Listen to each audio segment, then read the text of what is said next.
چې کله هم تاسو دعا غواړئ د الله نه، نو په دې طریقه باندې دا دعا غواړئ، انشاءالله الله به ستاسو دا دعا قبلوي.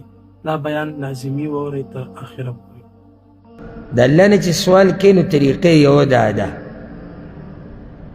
چې ته به اول د الله حمد او ثنا بیان کړي، بیا به خپل حاجت بیان کړي، یا که د بل چا حاجت دی هغه به بیان کړي. او کله داسې کېږي چې سړی خپل حال ورسره هم بیان کړي عجزي، لکه سورة القصص کې موسی علیه السلام سوي رب انی لما انزلت الی من خیر فقیر، یا الله زه ستا طرف نه چې کوم خیر راځي زه ورته محتاج یم، زه فقیر یم، زه غریب یم ستا په مخ کې. زکریا علیه السلام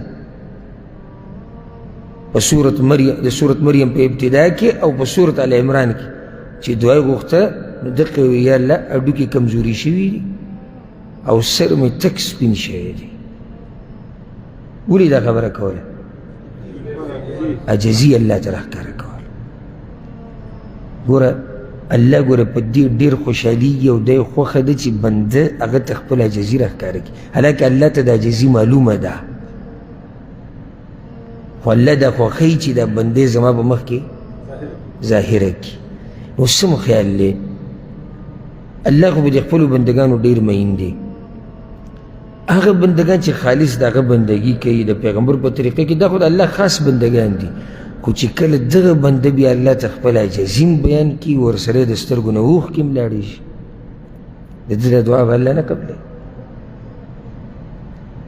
او په دې کې ډېر مثالونه موږ ته یاد دي د پیغمبر صلی الله علیه وسلم د ژوند نه. خو بیا خبره اوږدي، لنډه دا چې دې صورت کې د دعا د غوښتلو طریقه هغه وښوی شو. طریقه څه ده؟ حمد او ثنا ووایه. یو حدیث کې دا هم راځي چې درود ورسره ووایه. ګوره دا لازم نه دي، واجب نه دي ته درود ووایې، لازم او واجب نه دي چې ته خپله غریبي او خپل عجزي بیان کړې، خو د دې دپاره دي چې ستا د دعا د قبلېدو هغه د دعا د قبلېدو لاره هغه ډېره شي یا موقع ډېره شي دعا د قبلېدو. او چې سړی دعا کوي خو زړه کې دا دي چې زما د دعا الله قبوله کړي، نو ته به اوس هر هغه ممکن کوشش کوې چې د هغې د لاسه ستا د دعا قبوله شي. نو په هغه کوشش کې یو طریقه دا ده چې دعا په ښایسته طریقې سره وغواړه، د الله صفت وکړه، حمد او ثنا ووایه، په پیغمبر باندې درود ووایه، خپل عجزي الله ته راښکاره کړه، بیا چې څه غواړې هغه وغواړه. او یو کس دعا غوښته په مسیح نبوي کې، پیغمبر صلی الله علیه وسلم ورته غوږ و، نو هغه ډایرکټ دعا وغوښته، په پیغمبر یې درود ونه وي، نو پیغمبر صلی الله علیه وسلم ډېره تادي وکړه،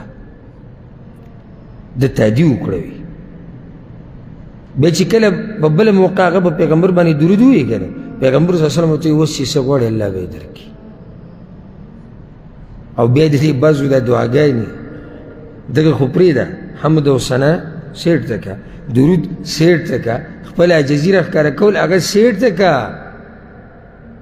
دا لاسونه به داسې نه ولي، یو ته به ګوري او بل ته به ګوري، بیا به پکې لاسونه داسې مګي رامګي، هغه دی وایي څه دا ورته هم پته نشته، خو دا یو عادت دی چې د فرض لمانځه نه بعد به دا چل کوې، او بیا چوف او په خپل بدن یې راکږي او بیا راشي مولوي صاحب پسې شیخ صاحب پسې نه قبلېږي دعاګانې چې چل.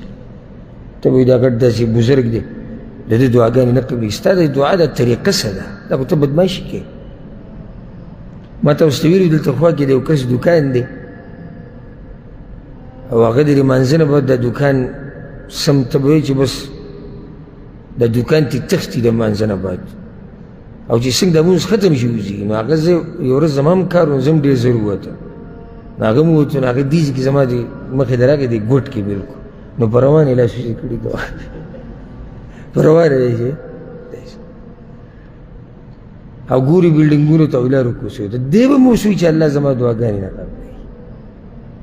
داسې طریقه ده عجزي ځان کې راوله او په ښایسته طریقې سره دعاګانې وغواړه. دا دلته بیان شوه په سورت الفاتحه کې دا مسله شتي. الله اکبر. بعضو علماو دا طریقه ذکر کړې ده، وی کله نه کله دعا خلک څنګه غواړي، د چا نه چې غواړي د هغه صفت بیان کا. بس لکه یو سړی کینی که نه او سوال کوي یا الله ته رحمانې ته رحیمې ته کریمې ته دای ته دای ته دای او بس دا هم ګورې دعا ده ځکه تا چې د چا دا دومره صفت وکړو هغه خبر دی په دې باندې چې ته څه غواړې دا طریقه به تاسو ته نه تجربه کړي دا مې یوه طریقه ده ښه او الله سبحانه وتعالی په سورة الانبیاء کې د خپل پیغمبر تذکره کړې ده د ایوب علیه السلام وأيوب إذ نادى ربه أني مسني الضر وأنت أرحم الراحمين الله أيوب من تو یو پیر چغوالی ایوب علیه السلام خو هغه لنډه په دوه خبرې کړې خپل عاجزي بیان کړه یا الله وي سخت روانه ډېره ده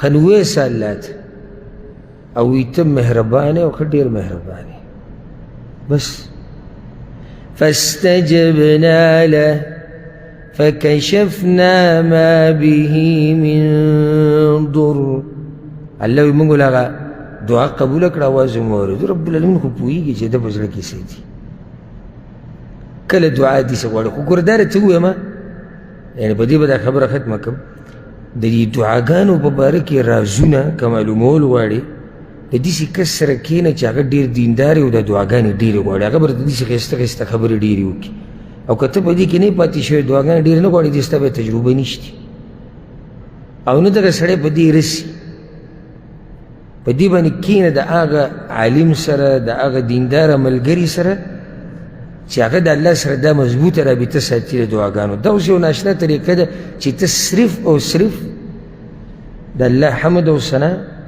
بیان کې بس او الله علیم بذات الصدور دی ستا په زړه کې څه دي کوم حاجت ستا الله ته د هغې پته شتي که نشتې ورته پته ورته شتي ها دعا څه وغوښتې شوه وښایه موږ ته لاره نیغه اهدنا هدایت موږ ته هدایت راکړه دا هدایت ټکی نه دی هدایت دا په قرآن کې دوه کم 300 پیرې راغلی دي 298 298 او هدایت معنی خو واضح ده ښودل دې ته هدایت وایي یا الله موږ ته وښایه هدایت راکړه موږ ته کوم طرف ته نیغې لارې ته هدایت ګوره الله چې د مخلوق له کوم هدایت ورکړی هغه په دوه قسمه دی یعنې لارې ورته ښودلې ده هدایت لارې ښود ته وایي یو هدایت عام دی الله دې ټولو مخلوقاتو ته کړی کوم هدایت دی نه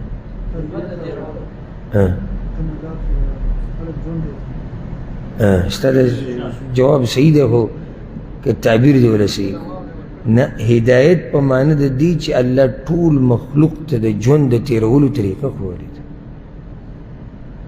دا مې هدایت دی سبح اسم ربك الأعلى الذي خلق فسوى والذي قدر فهدى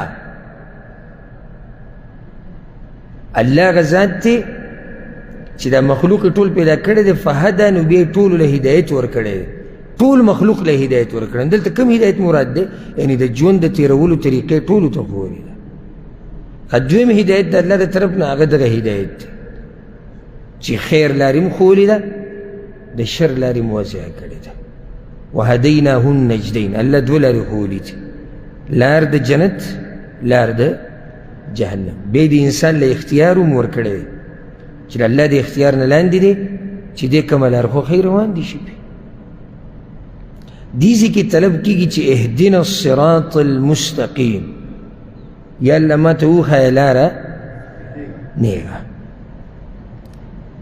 یو دوه خبرې دلته یادې کړه ما ته وښایه یا الله لاره د تګ دپاره څه پکار دی لار نه بغیر کار کی نه کیږي. نو ما ته وښیه لاره.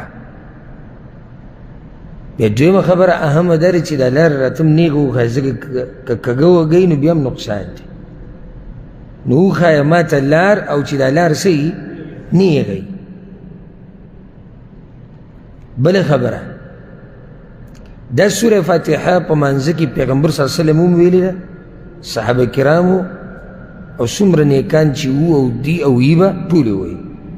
ټول محتاج دي دې ته چې الله ورته هدایت وکړي. ولې پیغمبر صلی الله علیه وسلم به په دعاګانو کې نه وي، یو پکې دا اللهم اني اسألک الهدى والتقى والعفاف والغنى. دا یو دعا و د پیغمبر صلی الله علیه وسلم. زمونږ دې پښتنو ته چې کله ووایي که نه، که چا سره دې خبر روانه والله تا ته هدایت وکړي، غوسه شي. الله دې وي تا ته هدایت وکړي. پیغمبر ګوره په مانځه کې وایي اهدنا الصراط المستقیم او اللهم اني اسألک الهدى. خو دې دا نه وایي چې الله دې ماله هدایت راکړي. موږ خو هر وخت د مرګه پورې، هر وخت د مرګه پورې هدایت ته څه یو محتاج یو، چې الله موږ ته نیغه لار وښیي، هغه لار چې هغه الله ته رسي. خداو د شیخ صاحب قیمتي او بهترین بیان چې تاسو واوریدلو. په دغه شان قیمتي او بهترینو بیاناتو لپاره تاسو زموږ سره اوسئ. السلام علیکم ورحمت الله.